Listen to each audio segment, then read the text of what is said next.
Hey everyone, Bruce Mufson, LCSW, coming to you from SUNRIDGE of Nevada with another breakdown of Mac Miller's last album, Swimming. I'm now going to be doing song 9, and it's called Conversation Part 1. Here we go. To me, Mac is talking to himself about himself. That's how I'm picking up on this from right away. And again, as I said from the first two we did today, actually, everything that he's doing, he's being very, very, very literal. And when he's saying Conversation Part 1, he's literally having a conversation about himself, seeing himself and how he relates to those around him. So it's very, very apt that he picked this word to use. Now, he goes like this: I'm feeling good and they hate it. Blank, I don't recognize these faces. He says that same stanza twice more in the song. One aspect of depression is being angry and irritable. And what I'm gathering from him and what he's trying to say is, I finally made it, kid from Pittsburgh, but I like myself, but who are all these people that I don't know?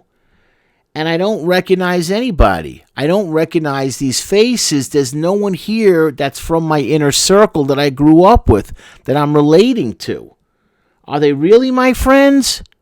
Or are they just really literally strangers? So it's not just, Mac feeling this way, but who can you rely on in your own life that you can truly rely upon them? And, he's saying like this. He threw another line in there. Started in the basement, made it all the way above the top. Now I'm in the spaceship. Now I'm above it. I'm above it all. Yeah, look where I started. Look where I am now. I started doing this, and now I'm multi. I'm famous. I'm everything. And what happens is that, this makes you get angry. And what happens is, often we lash out at those that are really there for us. That's why, if you think about it, why my profession, and I deal with so many people who are single moms.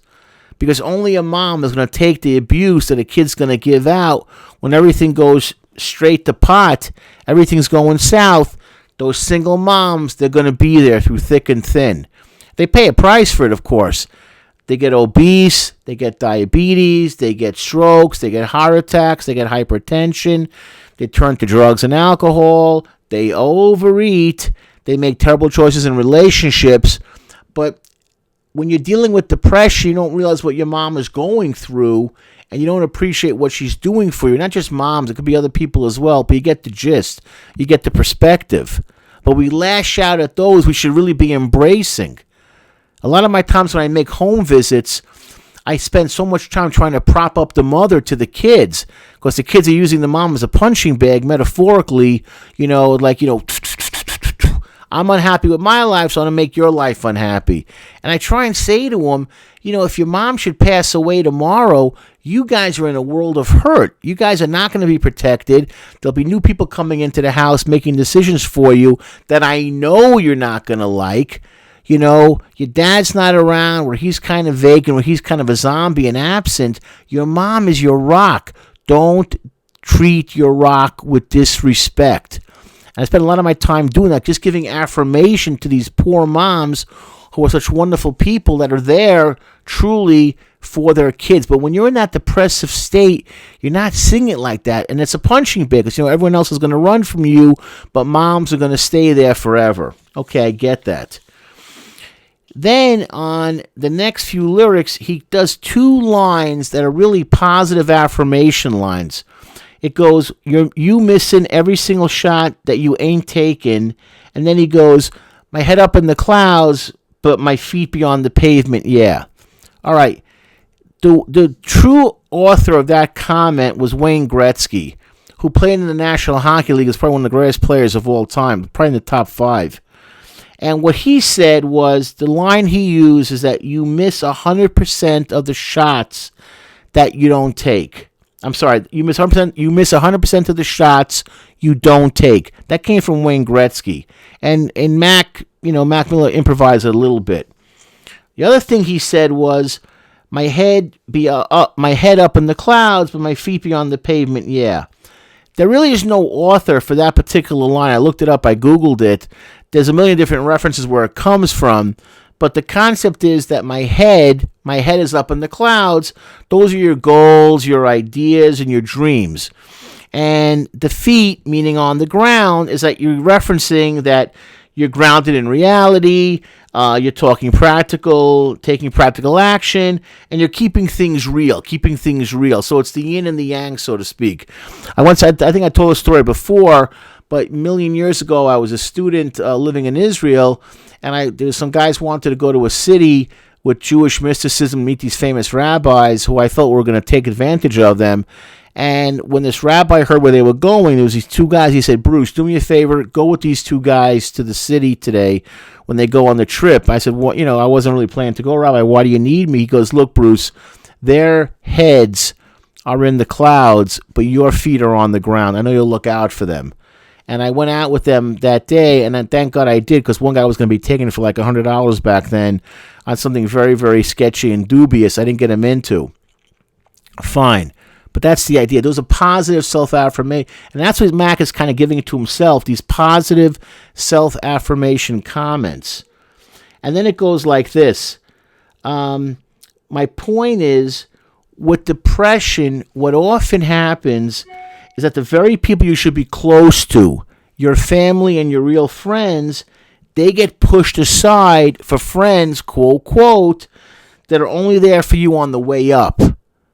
But when you get to the top of that roller coaster and you start going down, watch how they scatter and vanish, and they're not around anymore. We're more connected on a clinical, perspective. We're more connected than ever before with terms of social media and gadgets and our phones, and things change every year to be even more connected through everything. Fitbit, you can literally wear yourself online. But in survey after survey, loneliness is at an all-time high for kids and for adults. We don't connect. We don't have real friends.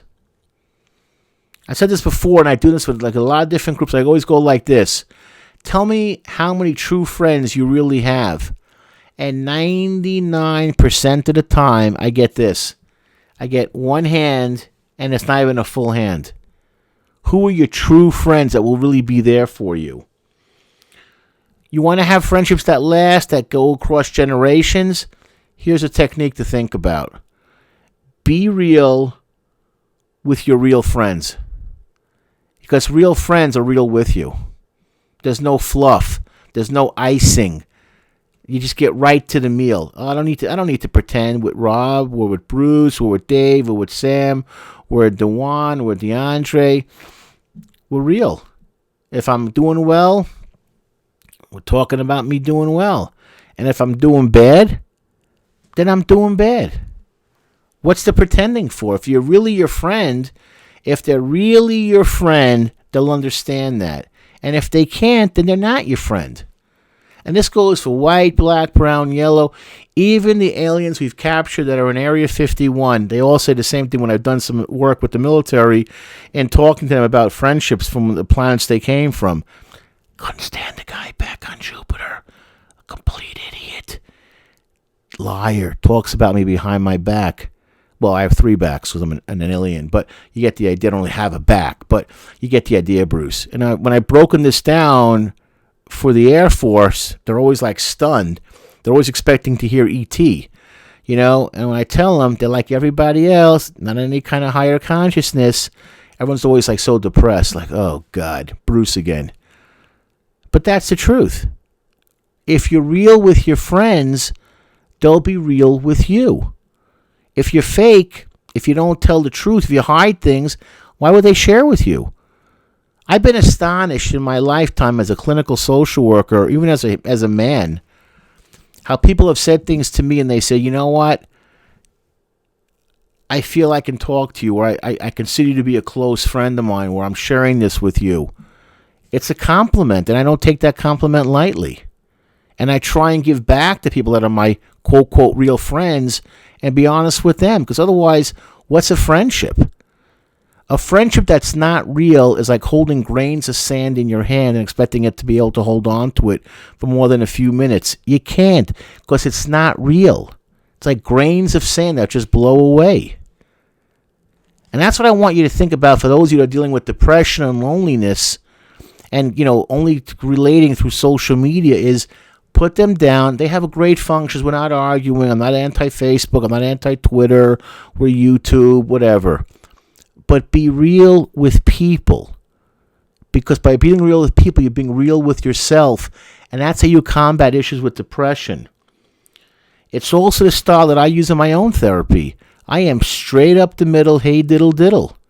I don't pretend. What's the point? You're a good kid.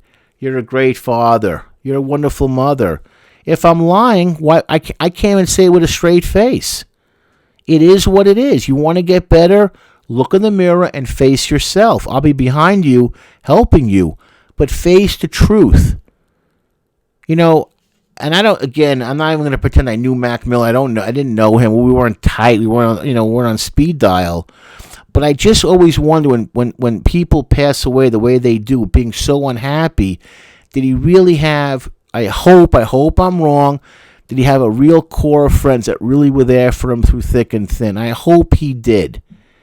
But I'm saying that for you guys, you want to have friends, you want to have them to last, be real. That'll help you with your depression, anxiety, social anxiety, and you will grow and it'll enrich your life. Thanks for watching once again. Bruce Mufson, SUNRIDGE of Nevada. I'm out of here.